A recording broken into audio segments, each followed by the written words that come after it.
4 tiros na escuridão do Kansas. 4 membros de uma família americana perfeita executados por menos de $50. E 2 homens que acreditavam ter cometido o crime perfeito. É domingo, 15 de novembro de 1959. Nancy Ewald e Susan Kidwell chegam à fazenda Clutter às 9 da manhã. Elas vieram buscar Nancy para ir à missa. A porta está destrancada. Ninguém responde. Nancy Clutter está no seu quarto, ainda de camisola. Ela tem 16 anos. Há um tiro na nuca. Ela está morta na própria cama. No porão, Herbert Clutter está amarrado com corda de nylon. A garganta foi cortada. Depois, um tiro a queima-roupa. Bonnie e Kenyon são encontrados em outros cômodos, também executados. Herbert Clutter tem 48 anos. Ele é um dos agricultores mais respeitados do oeste do Kansas. A fazenda River Valley Farm produz trigo e sorgo em mais de 800 hectares. Ele não bebe, não fuma e não deve nada a ninguém. Nancy é líder de sua turma na escola secundária de Holcomb. Kenyon conserta motores na garagem. Bonnie luta contra uma depressão crônica, mas a família funciona. Por fora, tudo parece perfeito. Na madrugada de 14 para 15 de novembro, Richard Hickok e Perry Smith estão dirigindo em direção a Holcomb. Hickok tem 28 anos e saiu da penitenciária do Kansas há menos de 2 meses. Smith tem 31. Os dois se conheceram na prisão. Eles não conhecem os Clutter. Nunca estiveram na fazenda.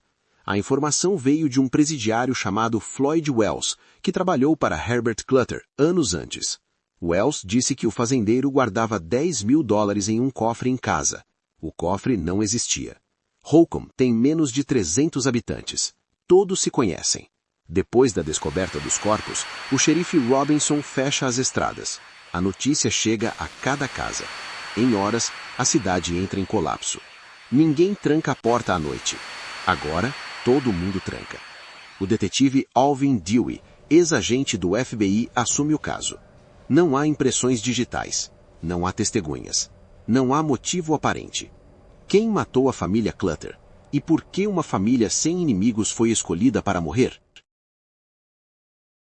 Alvin Dewey chega à fazenda Clutter na manhã de 16 de novembro de 1959. A cena do crime está intacta. 4 corpos, 4 cômodos diferentes, nenhuma impressão digital utilizável. A primeira hipótese é crime passional.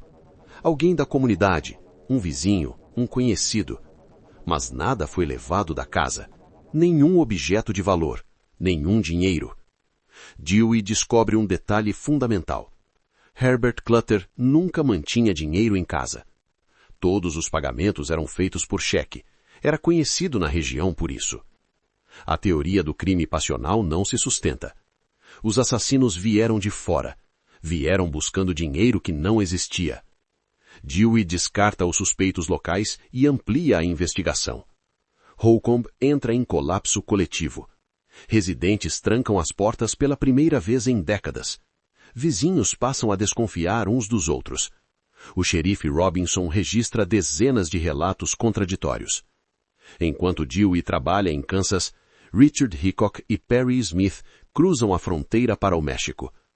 Eles têm menos de $50. O dinheiro acaba em dias. Perry Smith nasceu em 1928. A mãe era alcoólatra e abandonou a família. O pai era um errante. Perry passou anos em orfanados religiosos, onde foi espancado repetidamente por freiras. Tinha 12 anos na primeira internação. Em 1950, Richard Hickok se envolve em um acidente de carro grave. O impacto fratura seu crânio e deforma seu rosto. Amigos e familiares relatam que sua personalidade muda após o acidente. Ele se torna impulsivo e violento. Na penitenciária estadual do Kansas, em novembro de 1959, o detento Floyd Wells ouve as notícias sobre os assassinatos da família Clutter. Ele reconhece o nome. Trabalhou na fazenda anos antes. Foi ele quem descreveu a propriedade para Hickok. Floyd Wells procura o diretor da prisão. Ele afirma saber quem cometeu os assassinatos. Em troca das informações, pede redução de pena. O diretor encaminha a denúncia ao escritório do KBI em Garden City. Dewey recebe os nomes: Richard Hickok e Perry Smith.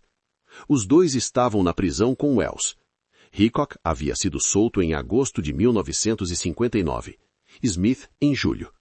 Dewey emite mandados de prisão federais e aciona a rede nacional do FBI.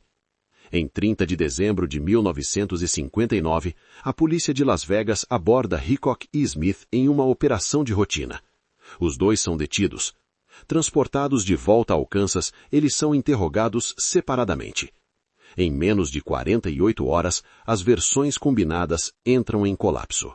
Hickok e Smith são transferidos para Garden City sob escolta policial. É 3 de janeiro de 1960. Os dois homens viajam separados. No caminho de volta, Perry Smith faz uma declaração espontânea ao agente que o escolta. Ele diz que vai contar tudo. Pede apenas para falar primeiro com Hickok. Dewey rejeita o pedido. Hickok e Smith são interrogados em salas separadas, sem contato entre si. A versão combinada pelos dois não vai resistir. Hickok nega a participação nos assassinatos. Ele afirma que dormia no carro, enquanto Smith entrava na casa. Os investigadores registram cada detalhe. Na sala ao lado, Perry Smith conta uma versão diferente. Ele coloca Hickok dentro da casa.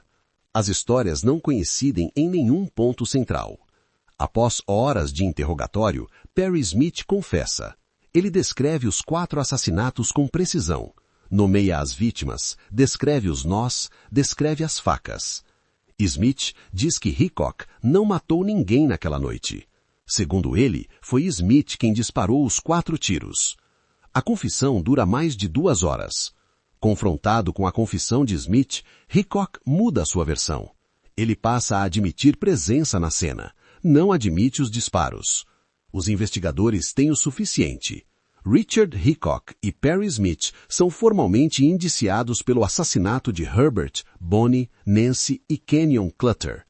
É 5 de janeiro de 1960. O caso tem 47 dias. Dewey retorna à fazenda Clutter pela primeira vez desde o início das investigações. A propriedade está vazia. A família foi enterrada no cemitério de Garden City em 16 de novembro. Em Holcomb, a notícia da prisão chega em 2 dias. A cidade tem menos de 300 habitantes. Muitos se perguntam se vão dormir melhor agora. Alguns dizem que não. O julgamento está marcado para março de 1960 em Garden City. Hickok e Perry Smith aguardam na prisão do condado de Finney. O Kansas tem pena de morte. Em dezembro de 1959, Floyd Wells está cumprindo pena na penitenciária do Kansas, em Lansing. Ele ouve falar nos assassinatos da família Clutter pelo rádio da prisão. Wells trabalhou na fazenda Clutter em 1948. Em cela, ele reconhece o padrão do crime. Meses antes, dividiu cela com Richard Hickok e contou tudo sobre Herbert Clutter e o cofre que nunca existiu. Wells pede para falar com o diretor da prisão. Ele entrega o nome de Hickok e menciona Perry Smith. Em troca, pede redução de pena e parte da recompensa de $1.000 anunciada pelo condado de Finney. A informação chega ao KBI em Garden City em 30 de dezembro de 1959. Dewey tem nomes, tem antecedentes, tem 2 suspeitos com um paradeiro desconhecido. Hickok e Smith estão em Las Vegas, Nevada. Eles circulam de carro roubado. Usam cheques falsificados para comprar suprimentos. Não tem mais de $80 entre os dois. Dewey aciona a polícia de Nevada. O FBI confirma o nome de Hickok em registros de cheques falsos emitidos no Kansas e no Colorado. A rede de busca chega a Las Vegas. Às 10 horas da manhã de 30 de dezembro de 1959, 2 policiais de Las Vegas abordam Hickok e Smith na rua Main. Os 2 homens estão parados ao lado de um carro com placa do Kansas. Hickok e Smith são detidos sem resistência. A placa do carro consta como roubada no estado de Kansas. Os 2 são levados para a delegacia local. O KBI é notificado em minutos. Dewey voa para Las Vegas naquele mesmo dia. Hickok é interrogado primeiro. Ele nega qualquer envolvimento nos assassinatos. Apresenta um álibi que os investigadores já sabem ser falso. Smith é interrogado em uma sala separada. Os 2 não podem combinar versões. Em poucas horas as contradições se acumulam. Smith admite ter estado em Holcomb na noite de 14 de novembro. Em 31 de dezembro de 1959, Dewey telefona para Garden City.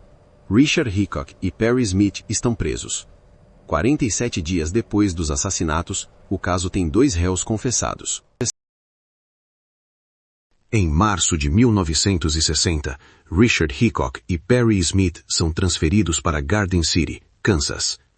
O julgamento começa no Tribunal do Condado de Finney.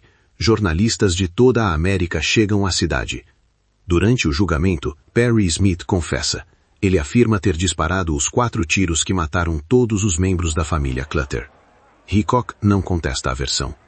O júri se retira às 19h30 de 29 de março de 1960. 40 minutos depois, retorna com o veredicto. Culpados. Pena de morte para os 2. Truman Capote chega ao Kansas em dezembro de 1959, acompanhado da escritora Harper Lee. Ele leu sobre o caso no New York Times e quer escrever uma reportagem. Não imagina que o projeto vai durar 6 anos. Capote consegue acesso aos réus na prisão. Com Perry Smith, as entrevistas se tornam longas e frequentes. Smith é inteligente, articulado e lê filosofia. Capote documenta tudo em cadernos de couro. Entre 1960 e 1965, os advogados de defesa entram com 5 rodadas de recursos. Os condenados permanecem no corredor da morte. Cada recurso negado aproxima a data da execução. Na madrugada de 14 de abril de 1965, Richard Hickok é conduzido à forca às 0h41. Perry Smith é enforcado às 0h19. Alvin Dewey está presente nas 2 execuções. Capote não consegue terminar o livro depois das execuções. Ele afirmou mais tarde que a morte de Perry Smith o destruiu por dentro. O manuscrito fica parado por meses. Em janeiro de 1966, A Sangue Frio é publicado pela Random House. As 4 partes já haviam sido publicadas na New Yorker em outubro de 1965. O livro vende mais de 1 milhão de cópias no primeiro ano. O livro de Capote cria um novo gênero, o jornalismo literário de não ficção. Ele usa técnicas do romance para narrar fatos verificáveis. O caso Clutter se torna o modelo do true crime moderno. Herbert, Bonnie, Nancy e Kenyon Clutter estão enterrados no cemitério Valley View, em Garden City. 65 anos depois, o caso permanece sem uma resposta definitiva para a pergunta mais simples. Por quê? Herbert Clutter construiu uma vida perfeita nas planícies do Kansas, mas não pôde construir muros altos o suficiente para proteger sua família da escuridão que habitava em 2 estranhos. 65 anos depois, ainda nos perguntamos: o que transforma um homem em monstro? E a resposta perturbadora de Perry Smith ecoa até hoje. Eu achei que ele era um cavalheiro muito gentil. Achei isso até o momento em que cortei sua garganta. Se este documentário fez você pensar, compartilhe com alguém. Curta o vídeo, deixe seu comentário abaixo e inscreva-se no canal para não perder os próximos casos.